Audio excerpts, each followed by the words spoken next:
Parmi les pires clients dans le bus, c'est les gens qui pensent que le chauffeur leur appartient et qui peuvent lui donner des ordres. À l'époque, j'étais encore à Bordeaux, je faisais la ligne 35 et cette ligne, elle avait la particularité d'avoir une rue, genre qui faisait 2 km à peu près et qui était limitée à 50 pour les voitures et 30 pour les poids lourds. Donc le bus était limité à 30 et c'était long de traverser cette rue, mais bon, on n'avait pas le choix. Et un jour, j'ai un client comme ça qui s'approche de moi et qui me dit: Monsieur, depuis tout à l'heure, vous roulez comme un escargot, je vous demande d'accélérer.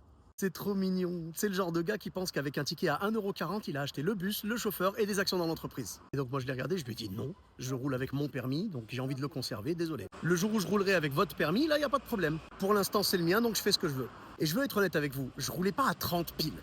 Je roulais plus à environ 25, voilà. Et je comprends, c'était une rue super longue, mais ça nous prenait la tête. Moi, le premier, ça me rendait fou. Mais j'avais pas le choix. Mon permis, c'était mon gagne-pain, fallait que je le conserve. Et là, le gars, il en remet une couche, il me dit: non, mais monsieur, je vais rater ma correspondance, je vous demande d'accélérer. Grave erreur, fallait surtout pas faire ça. Moi, je me suis mis à la page. T'as ouvert ta gueule, je vais t'en donner pour ton argent. Je lui ai dit d'aller s'asseoir et après, je suis descendu à 15 km/h.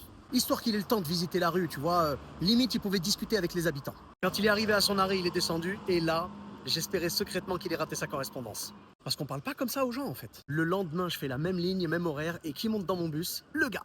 Et là, je me suis dit: mon copain, c'est toi qui as la suite des événements entre tes mains. Si tu montes, t'es poli, ou tu me parles même pas, et tu vas t'asseoir, pas de problème, je jouerai le jeu, je roulerai à 30. C'est t'ouvres ta gueule, mon gars, je descends à 10 km/h. Et là, je pense qu'il a compris la leçon de la veille. Parce qu'il est monté, il a dit bonjour, il est parti s'asseoir. Moi, j'ai répondu bonjour et j'ai dit ok, on va jouer le jeu. Et j'ai roulé à 30 km/h. Vraiment, j'ai fait au mieux pour rester à la bonne vitesse. Moralité, faites jamais les kékés avec le chauffeur. Le chauffeur, il peut vous sauver votre journée ou il peut vous la détruire. Soyez sympa, soyez poli, le chauffeur sera le plus sympa, le plus poli, y a pas de problème. Donc voilà, je voulais partager ça avec vous. Si jamais vous en voulez d'autres, n'hésitez pas à me le dire dans les commentaires. J'ai fait 16 ans dans le métier, donc j'ai beaucoup d'anecdotes qui me sont arrivées. Je vous les raconterai avec grand plaisir. Prenez soin de vous, bis à tous, même à toi là-bas.